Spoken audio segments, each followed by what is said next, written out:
오늘도 말씀의 자리에 나오신 여러분 모두를 주님의 이름으로 축복합니다. 함께 나눌 말씀은 이사야서 11장 1절에서 5절 그리고 10절 말씀입니다. 거룩하신 하나님의 말씀입니다. 이새의 줄기에서 한 싹이 나며 그 뿌리에서 한 가지가 나서 결실할 것이요 그의 위에 여호와의 영 곧 지혜와 총명의 영이요 모략과 재능의 영이요 지식과 여호와를 경외하는 영이 강림하시리니 그가 여호와를 경외함으로 즐거움을 삼을 것이며 그의 눈에 보이는 대로 심판하지 아니하며 그의 귀에 들리는 대로 판단하지 아니하며 공의로 가난한 자를 심판하며 정직으로 세상에 겸손한 자를 판단할 것이며 그의 입에 막대기로 세상을 치며 그의 입술의 기운으로 악인을 죽일 것이며 공의로 그의 허리띠를 삼으며 성실로 그의 몸에 띠를 삼으리라. 그날에 이새의 뿌리에서 한 싹이 나서 만민의 기치로 설 것이요 열방이 그에게로 돌아오리니 그가 거한 곳이 영화로우리라. 아멘. 성경 66권 중에서 하나님이라는 단어가 한 번도 등장하지 않는 책이 있습니다. 바로 에스더서입니다. 그렇다고 특별한 기적이 나오는 것도 아니에요. 그런데 중요한 것은 에스더서 안에서 벌어지는 모든 사건들은 결코 우연이 아니라는 거예요. 무대 뒤에서 역사하시는 하나님의 섭리라는 것입니다. 여러분, 하나님의 섭리를 한마디로 표현한다면 God works, 하나님이 일하신다는 뜻입니다. 모든 사건 속에서 하나님이 일하시고 계신다는 의미입니다. 우리가 인생을 살다 보면 하나님이 멀리 계신 것처럼 느껴질 때가 있죠. 내 고통과 아픔에 대해서 무관심하다고 느껴질 때가 있습니다. 그런 상황에서 우리가 반드시 붙잡아야 할 것은 하나님이 일하신다는 믿음입니다. 이 믿음이 있는 사람은 어떤 순간에도 하나님을 신뢰하며 소망을 선포할 수 있는 것입니다. 바라기는 하나님이 일하신다는 믿음, God works의 믿음이 여러분 모두에게 있게 되기를 주님의 이름으로 축복합니다. 앞장에서 아수르의 멸망과 심판에 대해 예언한 이사야는 장차 도래할 메시아 왕국에 대한 소망의 메시지를 11장에서 선포하고 있습니다. 아수르와 이스라엘의 상황이 뒤바뀌는 것이죠. 여러분 꼭 기억하십시오. 하나님이 역사의 흐름 속에 중요한 몇몇 사건들을 툭툭 던지면 역사는 바뀐다는 것입니다. 하나님이 온 세계의 역사를 주관하시고 움직이시는 분이라는 말입니다. 1절 말씀을 보시죠. 이새의 줄기에서 한 싹이 나고 그 뿌리에서 한 가지가 나고 결실할 것이요. 먼저 메시아가 이새의 줄기에서 난다고 말하고 있어요. 다시 말하면 메시아는 다윗의 후손으로 오시는 다윗 계열의 통치자라는 말입니다. 그런데 여러분, 지금 다윗 가문의 상황은 이미 망가질 대로 망가진 상황입니다. 불순종에 대한 심판으로 밑둥치만 남은 꼴이 되었어요. 그런데 바로 거기서 싹이 난다는 것이죠. 나무는 잘려졌지만 그루터기에는 아직 생명력이 남아있어서 햇순이 돋아난다는 말입니다. 여러분, 이것이 바로 메시아에 대한 그림이에요. 메시아는 화려한 백마를 타고 나타나는 왕자가 아니라 다 죽은 것 같은 줄기에서 하나의 싹이 나는 것처럼 그렇게 난다는 것입니다. 그리고 그의 위에 여호와의 영, 하나님의 영이 임한다고 말하고 있어요. 이것이 메시아 통치의 핵심적인 요소가 되는 것입니다. 이것이 기존의 왕들과는 구별되는 완전히 새로운 통치자의 핵심적인 요소가 되는 것입니다. 2절 말씀을 보시죠.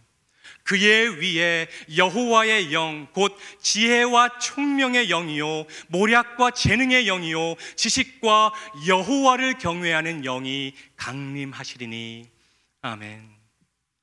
먼저 여호와의 영은 지혜와 총명의 영입니다.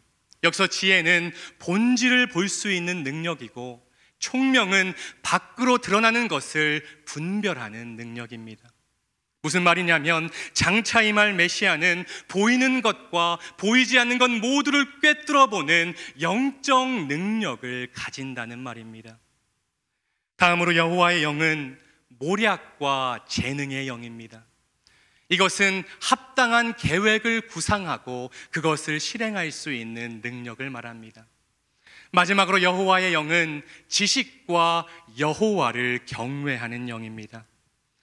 여러분, 우리에게 하나님을 아는 지식이 있을 때 하나님과 올바른 관계를 계속해서 유지할 수 있는 것이고, 우리에게 하나님을 아는 지식이 있을 때 그분을 경외할 수 있는 것입니다.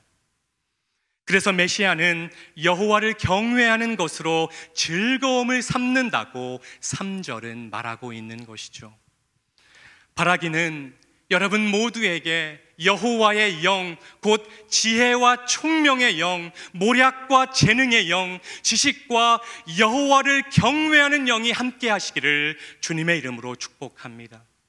그러므로 인해 여러분 모두가 다른 것이 아닌 하나님을 경외하는 것으로 즐거움을 삼게 되시기를 주님의 이름으로 축복합니다.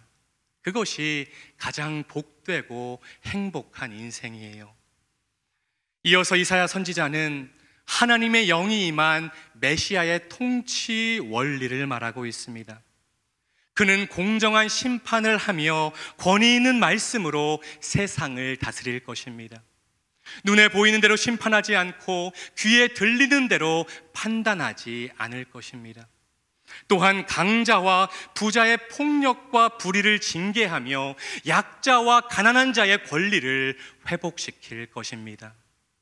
5절 말씀을 보시죠. 공의로 그의 허리띠를 삼고 성실로 그의 몸에 띠를 삼으리라. 아멘. 사람들이 겉옷 안에 속옷을 입듯이 다윗의 후손으로 오시는 평화의 통치자는 공의와 성실로 옷을 입고 온 땅을 통치한다는 것입니다. 사랑하는 말씀3 공동체 성도 여러분, 오늘 본문이 묘사하는 다윗 계열의 평화의 통치자, 그분이 바로 인간의 몸으로 이 땅에 오셨고 앞으로 다시 오실 예수 그리스도이십니다. 그분이 오심으로 메시아 통치가 이미 시작되었고, 그분이 다시 오실 때 메시아 왕국은 완성될 것입니다. 이 메시아 통치에 대한 분명한 소망이 현재 여러분의 고난과 아픔과 고통을 견디어내는 살아있는 소망이 되시기를 주님의 이름으로 축복합니다. 전 세계적으로 흥행을 한 영화죠. 쇼생크 탈출에서 아주 기억에 남는 대사가 있습니다. 희망은 좋은 것입니다. 어쩌면 가장 소중한 것일지도 몰라요. 여러분, 그렇습니다. 소망은 좋은 것입니다. 다시 한번요. 소망은 가장 소중한 것입니다. 예수 그리스도 안에 모든 소망이 있고 모든 문제의 해답이 있다는 것을 믿으시기를 주님의 이름으로 축복합니다. 날마다 예수 안에서 소망을 선포하십시오. 삶의 어떤 순간에도 God works, 하나님이 일하신다는 것을 기억하십시오. 이 대림절 기간 우리를 위해 이 땅에 오신 예수 그리스도의 통치하심 안에서 절대적인 소망과 평안과 자유함을 누리는 여러분 모두가 되시기를 주님의 이름으로 축원합니다. 기도하겠습니다. 사랑의 주님, 예수 그리스도의 탄생을 기뻐하며 재림을 기다리는 이 대림절 기간에 예수 그리스도의 통치하심이 우리 모두에게 임하게 하여 주옵소서. 언젠가 완성될 하나님 나라에 대한 소망으로 하루하루 믿음의 길을 걸어가게 하옵소서. 예수님의 이름으로 간절히 기도드립니다. 아멘.